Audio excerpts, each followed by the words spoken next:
అసలు నెహ్రూని ప్రధానిని ఎట్లా చేశారండి? నెహ్రూ ప్రధాని ఎట్లా అయ్యాడు? నీకు 1946లో కాంగ్రెస్ కార్యకారిణి మీటింగ్ జరిగింది.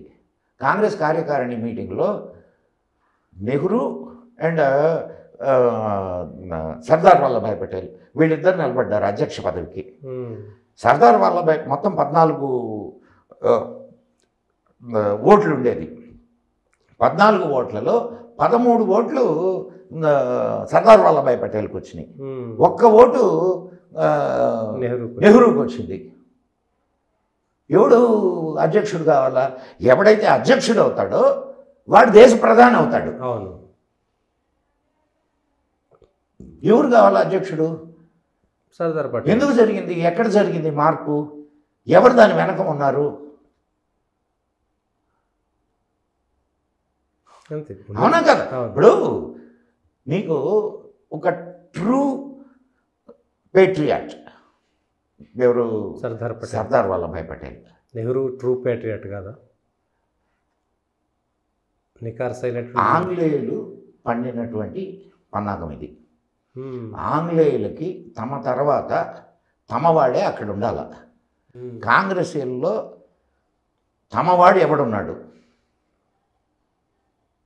అంటే పుట్టక భారత పుట్టకే, కానీ బుద్ధి ఆంగ్లేయుల బుద్ధి. కోలనైజ్డ్ పర్సనాలిటీ ఎవరున్నాడు? భారతీయుల్లో ఆంగ్లేయుల్ని ఎత్తుక్కున్నారు వాళ్ళు. ఒక ఆంగ్లేయుడిని తీసుకొచ్చి ఆడ కూర్చోబెట్టారు అంతే. ఇట్స్ సరేనండి, okay.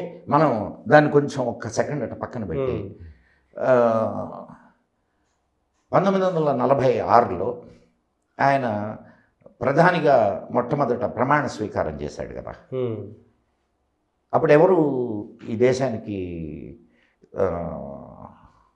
Lord viceroy and British రాణి. ఈయన ఏమని ప్రతిజ్ఞ చేస్తుంటాడు చెప్పండి? నాకు చేసి ఉండొచ్చు, చెప్పండి. భారతదేశ సార్వభౌమాధికారం అప్పటికైతే లేదు 46లో అయితే లేదు. కానీ అప్పటికే అక్కడ నేతాజీ భారతదేశ ప్రధానిగా ప్రకటించబడి ఉన్నారు. ప్రకటించుకున్నారు. ప్రకటించుకున్నారు, అది గుర్తించబడలేదు. ప్రకటించుకున్నారు, గుర్తించబడలేదు.